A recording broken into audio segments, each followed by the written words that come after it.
So I'm on my way home.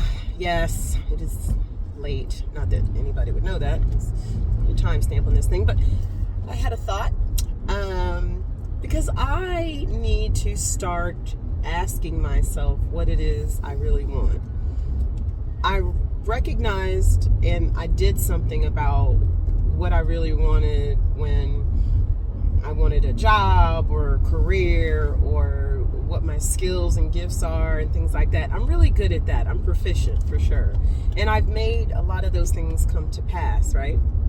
So, but what I haven't honestly spent a ton of time on, if any at all, is what I want from a partner. I've just never, I've done the list thing and, I've did the things kind of, sort of, but I never stuck to anything. I only always went with how I felt, right? How somebody made me feel. And I do think that that's a genuine kind of human chemistry type connection that a lot of adults, human beings have, right? When we are mating. At the end of the day, we're all animals. Just again, I think Samantha on Sex and the City said this. We're all just, animals attracted and excited by each other's smells. And my therapist has said something similar. So, and it's very true. We're all very animalistic in nature, and we have just these basic instincts, and we call them chemistry. And then we think that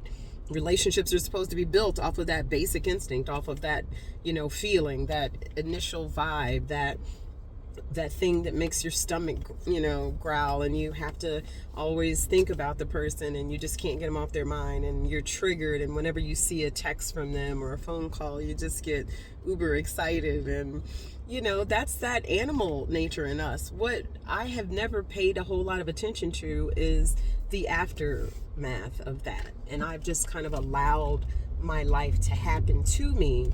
And I didn't do a lot to make my life happen for myself when it came to a partner, right? So I think in this new season, and young ladies, understand that what you wanted at 20 is not, trust and believe me, what you will want at 52 or at 32 or at 42 for that matter.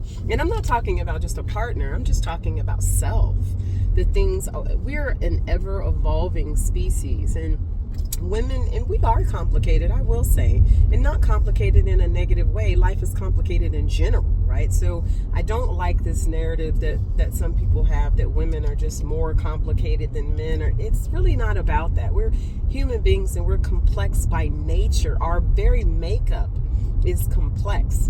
They still can't figure out what causes the common cold in the world, so the life is complex.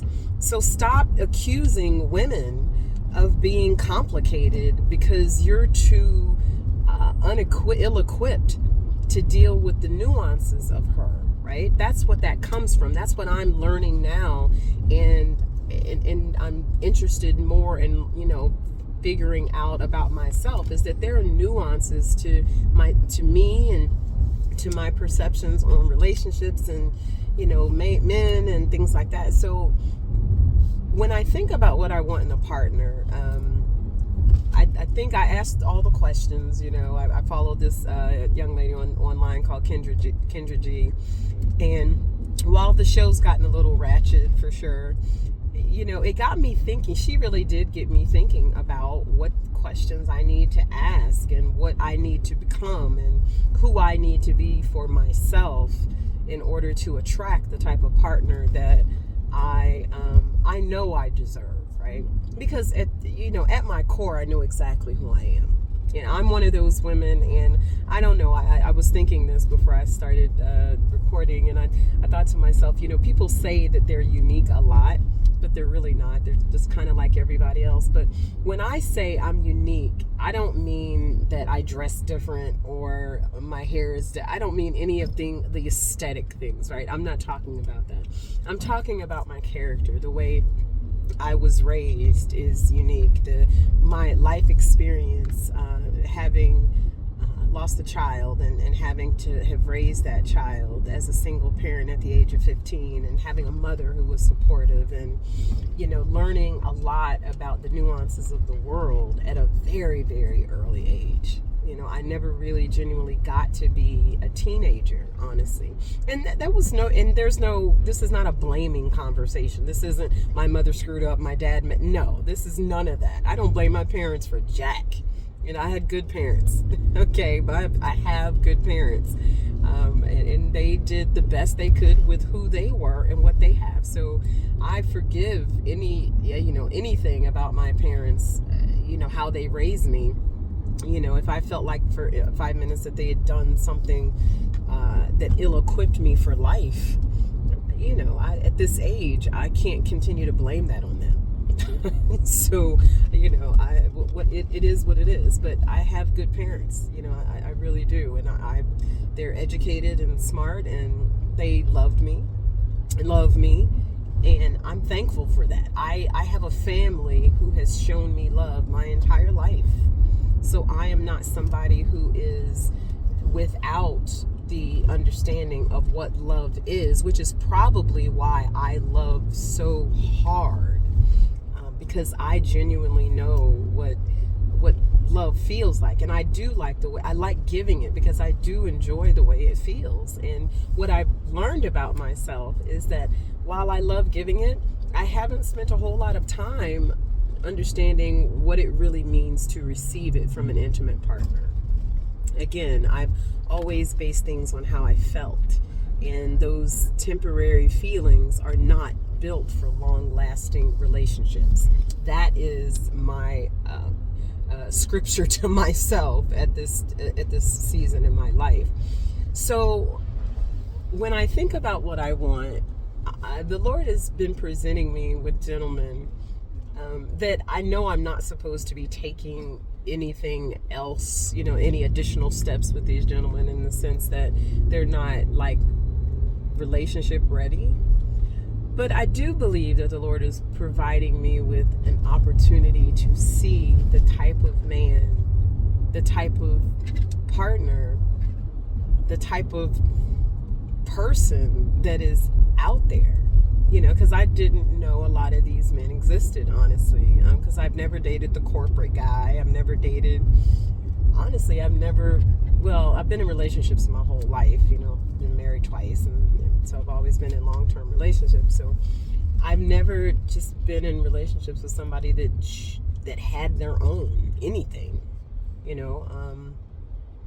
I know that seems odd, especially at this age. But again, remember, I've been married twice, and I was in long-term relationships with both of those men. So that was my teenage years, and my 20s were my first husband.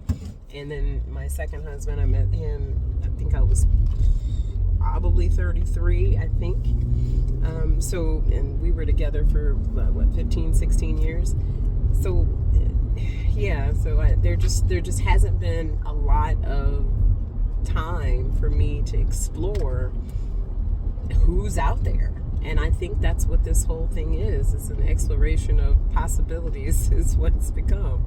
And I do know that I know some things that I want, right? I know that he can't need me for anything. And I tell men this all the time. When I go on dates or whatever, I'm very clear.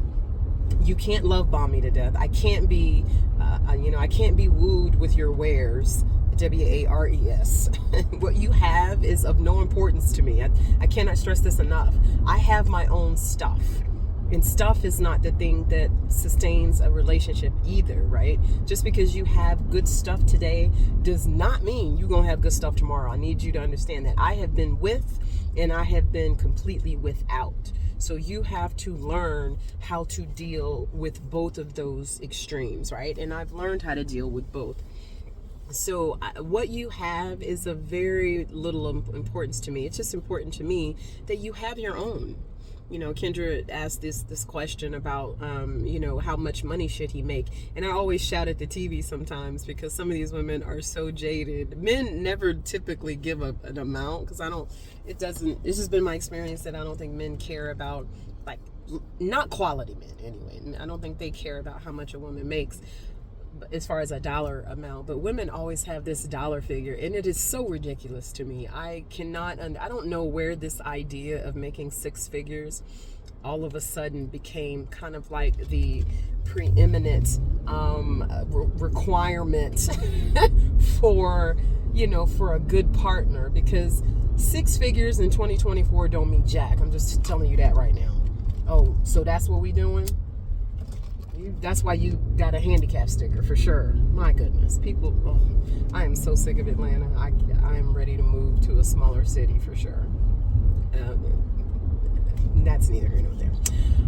So yeah. So what you have and what you can acquire, that's not of interest to me. I'm not of that age. I'm not trying to, build your dreams. You need to be doing that.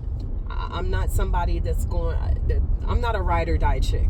Not anymore. I've ridden and died enough, and I've been resurrected, quite a few times. So quite a couple of times anyway.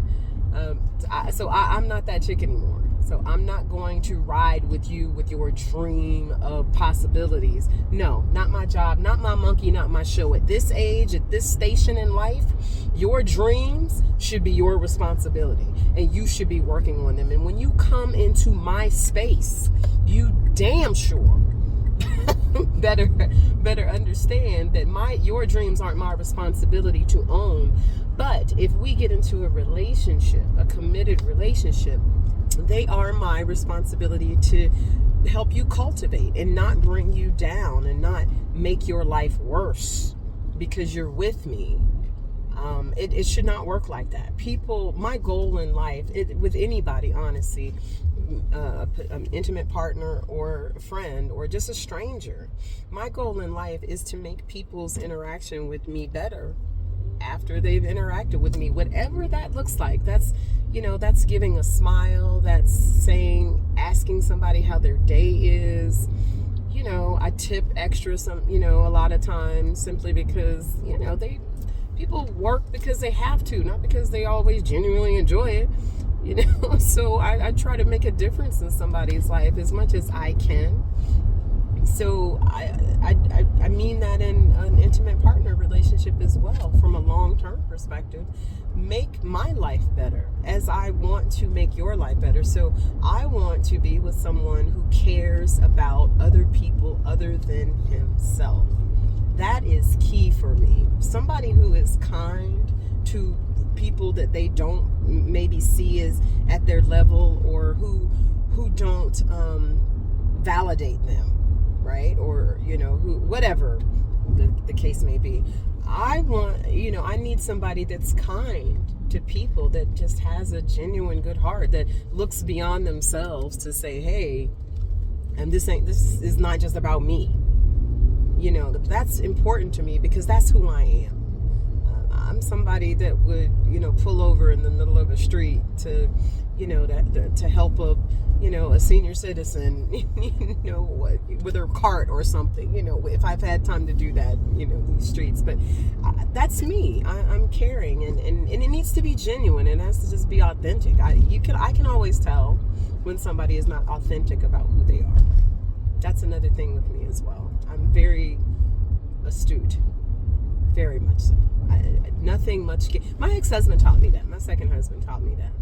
What to look for when it came to men. I mean, we would have just long conversations about women he's kind of gotten over on, and what they did wrong, and and what he didn't realize, I think at the time, was that he was genuinely showing me him and red flags I missed. So, but again, I took that learning, and if you don't learn from the thing that broke you, it'll continue to break you even worse the next time around. It won't get easier. So never forget that, young ladies. Never forget that you have got to put the work in to heal you, to heal whatever broken version of yourself allowed that situation to continue as long as it did. If you've been in an abusive relationship for 5 minutes, I'm sorry, because the first sign of abuse, you should go. You should leave. There should not be. Don't ever give anybody a second chance to show you who they are, ever. The first time you abuse me verbally will be the last time you verbally abuse me. And nobody gets. My name is not Jesus Christ. Nobody gets a second chance with me. I'll forgive you. but I'm going to forgive you from afar. Okay, I don't do second chances for anybody. I'm done with that. Not again, and this is all about levels. This is all about, where you are in your life. I am at the place in my life where I'm dating men who should know who they are at this age. And now you might we all have things to work out. We're not perfect by any stretch of the imagination. I do not have those visions of grandeur that, they're just this perfect human being that's going to do everything right and come in on capes and horses and knights. And I don't have visions of all that crap. It's just it's not realistic. That's why I'm not I've heard women say that this is a pick-me attitude. I hate that nomenclature. It's ridiculous. But I'm who I am, right? I'm a cheap date. I'm going to just put it out there. I'm not somebody that you need to wine and dine at a fancy restaurant, because that's not something that's pleasing to me. I don't eat like that. Never have, even when I was heavier. It just never was something that I cared about. I care about character. My ex-husband took my second husband. Our first date was to the bookstore, and he bought me a book. And there was no urging from me for him to do this. I don't know if he was talking to me, and we might have been having a conversation, but he was a merchant marine, and he would talk about all the books he had read on the boat. And I'm actually literally just remembering this right now. He would talk about all the books he had read while he was out to sea. And we were, this particular book he had purchased for me when we went on our first date was Stephen King's, I think it was called The High Tower or something like that. And he was telling me about it because I told him I had never read it, because first of all, Stephen King, I love him, but his books are very long. And so he told me he just had all this time at sea, so he was just reading the book. So when we went to the bookstore, he bought it for me. I still have that book, and he signed it. He put his little whatchamacallit in there, and that was special to me. And it is, and it's still to this day that's very special to me, and it hasn't changed. Those are the types of things, the types of character things that I genuinely appreciate and appreciated about him at the end of the day. And I remember when I first was at a point where, okay, boy, Atlanta is something else. I'm sorry, I saw something. When I was talking to my therapist about things I liked about my ex-husband, and she was like, that's fine. There are good things, and there are good traits, and traits that we don't wish to repeat in all of us, honestly. And I ponder those things. I think about those things. What is it that I liked about him? And that was one of the things. Like, he would listen to me, but again, and again, there's a flip side to that. He would listen to me and do the things that he would hear me complain about, right? One time I was, and I don't even think I complained about this. He had surprised me. I think the first time, honestly, that a man had ever surprised me. But he had surprised me by building me a bookshelf in our bedroom. And I was my heart was so full that day, because I had come in the house, and he used to see all my books, right? And he would see that they're just like kind of all over the place. There was no book. I didn't have bookshelves or anything like that. And he built me and it was a small one, and he built me a small bookshelf. And years later, he had built me these two that I still have. He built me these two really these still sturdy bookshelves. He was a welder, and so when he was at work, he built me these bookshelves, and I love them because they are just like super sturdy, heavy as all get out. They're great. And I love that about him. I love that he would listen to me, and he would hear me, and then he would try to appease me. Now, what that turned into, and this is how something wonderful and seemingly great can turn into something controlling and I can't think of another word. Controlling, and no, I'll just say controlling. He would do those things so that I wouldn't spend money, so that he would cook everything that I ever needed him to cook. If I said I was hungry, my ex-husband taught me how to cook, and he was an excellent cook. So much so, I used to just beg him, you should do this for a living, because he really wasn't like working a lot. He never really had a steady job when we were those initial 8 to 10 years we were together, those first 8 to 10 years. And he was just a really good cook, and he would cook anything that I had a taste for. Like he cooked by memory. If he tasted something once, he cooked it. That's just how good he was, and I love that about him. But again, what it came down to was that he was trying to control me. He didn't want me leaving the house. He didn't want me going out with friends. He didn't want me, buying things that I wanted to buy, for the sake of saving money so that he could get his life together. Not that we could build a home or buy cars or any of this other stuff, but because he felt like he was so behind in life that he used me as an opportunity to get ahead, or so he thought. I wasn't, because I was, again, overweight, and he probably said, oh, this big girl needs somebody like me, the whole love bombing thing. It was all there in the beginning. So again, you have to, if I had loved myself enough to be a better version of myself, especially health-wise, and that's where I'm focused on right now, I don't think any of that would have happened. Because again, I go back to the thinking and the understanding that I'm having now about it being almost impossible to flagrantly manipulate somebody that cares about their health and how they look and what goes into their body and things like that. So somebody having a party, and they damn sure better not be parked in front of my house. That is okay. I was about to say that is going to be a problem. What are we doing? I got to turn. What are we doing? Honey, I'm trying to turn. No. Get out the fucking street. I'm sorry, y'all. 10,000 people.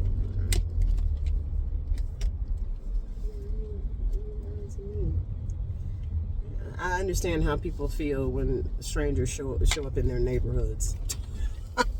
I am guilty. Especially when it's disrespectful. Okay. Sorry I had to cuss y'all. I do that. I'm not the nicest driver.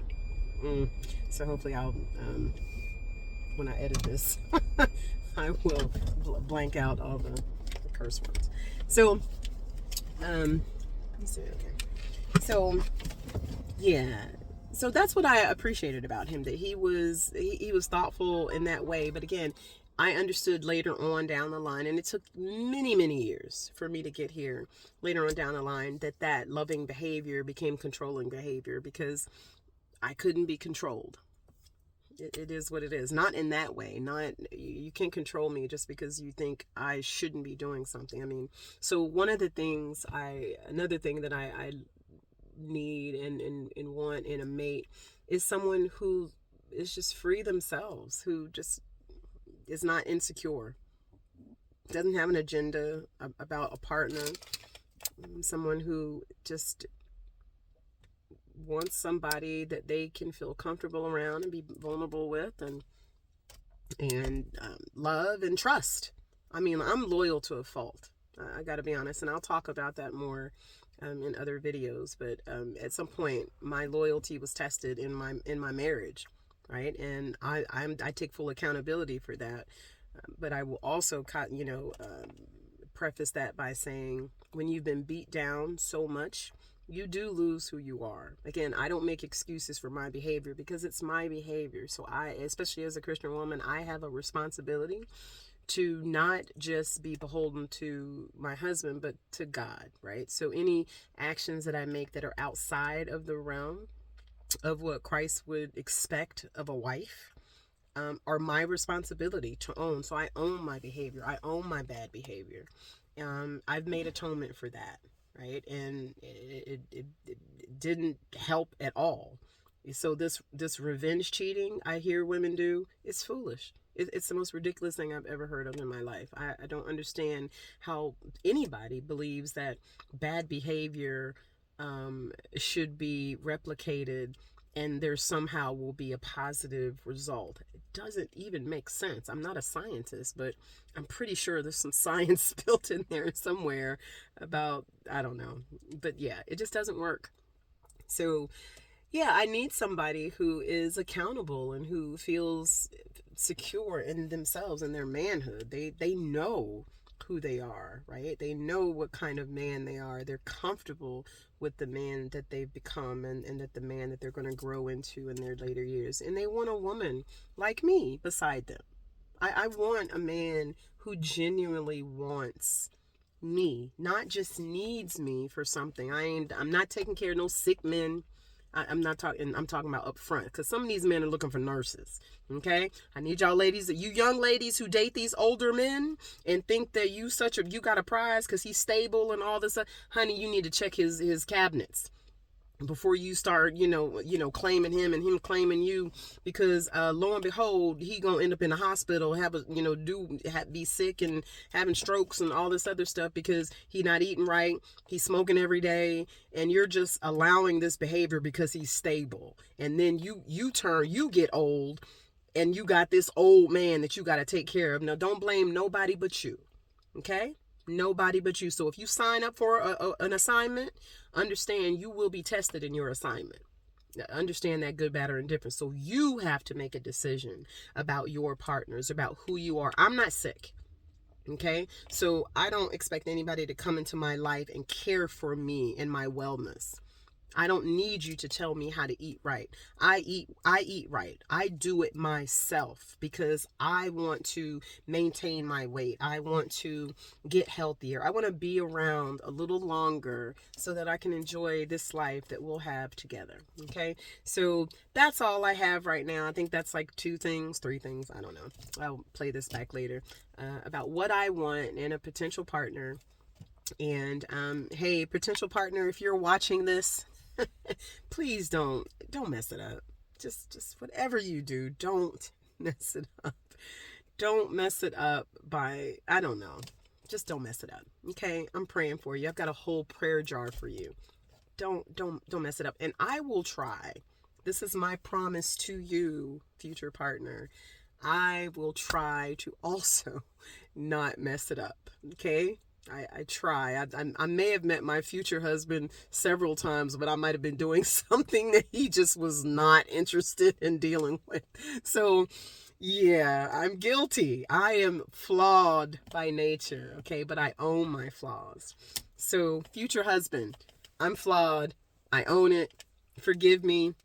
You don't have to deal with that, going forward. I know the mistakes I made. I'm not making those mistakes anymore. So you do the same, okay? You start getting yourself together so that, if you decide to drop some packages off at my door one day and it just becomes this, hey, it's you, and you're like, it's you, and we're like, okay, it's us.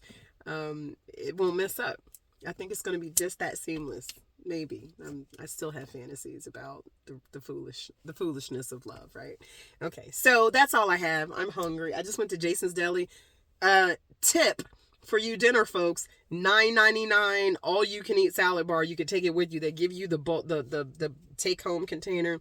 Whatever you can just dump in there, whatever you can get in that salad bar is yours for $10. It is my saving grace when I want to eat salad for the next 2 or 3 days, or because I don't cook a whole lot. Not now. Future husband, I will definitely cook for you, but please understand that I waste a lot of food when I buy it and when I cook it because it's just me.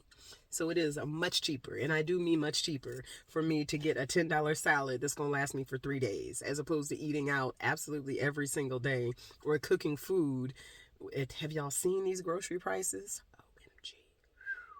Yeah, so this is cheaper. All right, so y'all be good out there. Ask yourself what it is you want. Do the work to become the person that that your person will desire. Do the work. It's hard. I'm not gonna even lie to you. It's lonely. Even I gotta be honest. I think I am getting a little lonely sometimes, but I've got friends who keep me company. I'm going to get my hair done tomorrow, so I'll be in my sister's shop, kind of kicking it with them, and so that helps ease some of the loneliness, and it passes. It's not every day. And that's why I work out. That's why I go to the gym. That's why I do things to keep my mind engaged. So you do the same, okay? Don't just sit around and eat bonbons all day hoping and that your situation's going to change if you're not doing anything to help your situation change. Okay, ladies? All right. All right, well, I am out. I'm going to go eat this delicious salad and finish working. Yes, it's late and I still have to finish working. So, all right, I'll be good.